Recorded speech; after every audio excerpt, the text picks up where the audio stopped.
So, hi, I'm Karen. In this video today, we're just going to be doing something a little different. Are we? Maybe just a little. In this video today, I want to talk about when people say life is short. And this recently came up because I got a text message yesterday. Somebody I've known for such a long time. We've been friends for such a long time.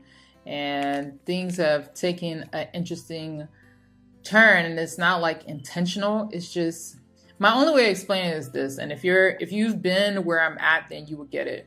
You ever had that feeling like God was nudging you to stop speaking to certain people or just to stop doing something, and there's no reason given, no nothing. That's just it. And you guys could be on like the best of terms ever. And of course you will want to question God and you will want to ask like why.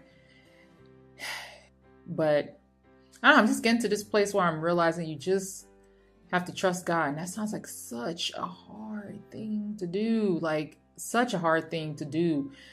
Because you want to know why. You want to understand why. You want to know the end result. You want to know. And part of trusting God is not worrying about it. Oh, and that sounds so easy to say, but yet it's one of the hardest things to do. So I just kind of wanted to give y'all a background. So I got this text message yesterday talking about one of our friends that we've pretty much known. It's like a mutual friend that we've had. She's more closer to her than I was, but it's a mutual friend that we both had, and she passed away over the weekend. And she sent me a message saying, life's too short, blah, blah, blah, and I get that. But actually, my thought process has been life is too long. Think about how long you've gone to suffer through something, whether you suffered through a bad relationship or you suffered through financial issues. Those don't seem like, oh, life is too short. No, it feels like it is going on for freaking ever. It feels like it's going on nonstop. It hasn't ended. And here it is. When you think you get through it, then you face another obstacle. You get what I'm saying? Like, it feels like almost forever. So when people say life is too short, I tend to disagree with them because of the way I view that. Like, those things don't feel short. They feel freaking long. They feel like, when is this going to end? It feels like everything I do feels useless. Well, not I want to say everything, but it feels like majority of my efforts feel useless sometimes. Just kind of just going down the list. Those feelings feel like forever. They don't feel like something temporary and short. So when she sent me that, I was thinking to myself, you know what? I get what she's saying. Life is short due to, you don't know if you'll be here tomorrow. But technically it's long, and the choices that we make affect us long term.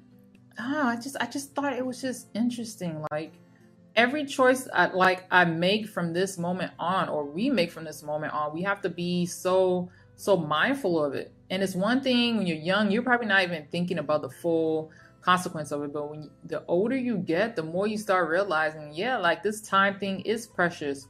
Is it short? No. But should you be mindful with how you use your time, who you spend it with? Yes.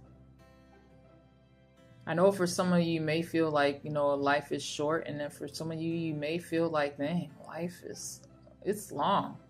It's just that life feels short when you have regrets. But if you think about how long you spent in that, whatever it is that season was, and like just looking back, I'm just glad like I'm not in a lot of the things that I allow myself to endure. I allow myself to be in ungodly relationships.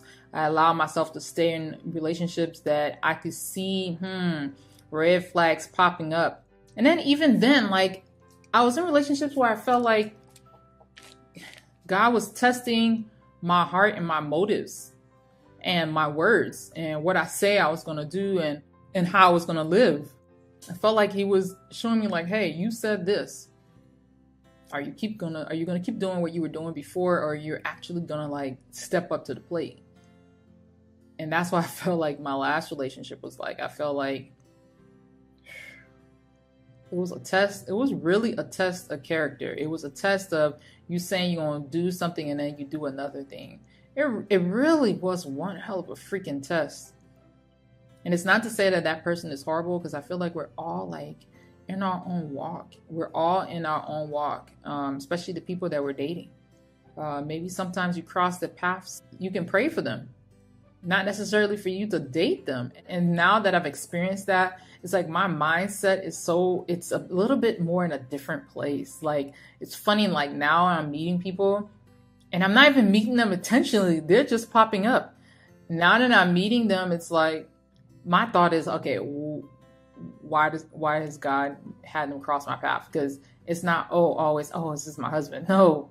Like, why has God allowed them to cross my path? Now I'm like questioning everything. I'm questioning like their motives, the things they say. Like, I'm over analyzing it and really like taking it into consideration. And then of course, the most important part, because you can analyze crap all day long, all you want. The question is, are you sitting there and asking God first, Lord, is this the person for me? And sometimes I'll forget, like, especially this one person I just literally met last week. We're talking about all things about, I don't know, it just came up. Like, we're just talking about God, and here it is. He's talking about God and going in deep. And it's easy to be like, God, is this the person? You know what I mean?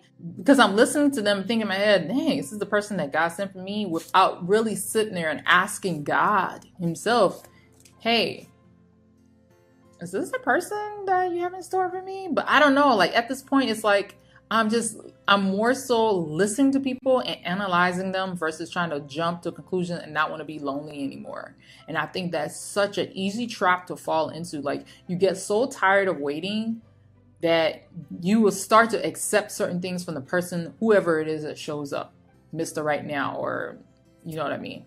Like, it's something just to sit down and slow down and think about it. There's no rush. And I literally had to start reminding myself of this because one of my awesome good friends, he just, sometimes you need a friend to tell you about yourself. And he's just one of those people just keeping it real and just telling, hey, Karen, you need to learn to be patient. And I know that's one of the things I need to work on as a person in general, is I need to learn to be more patient with people. And sometimes I might not be the most patient when it comes to tolerating people's stuff, because I feel like I've gone from one extreme to tolerating a whole lot and not saying nothing and getting seriously burnt from that, to saying stuff and just being just completely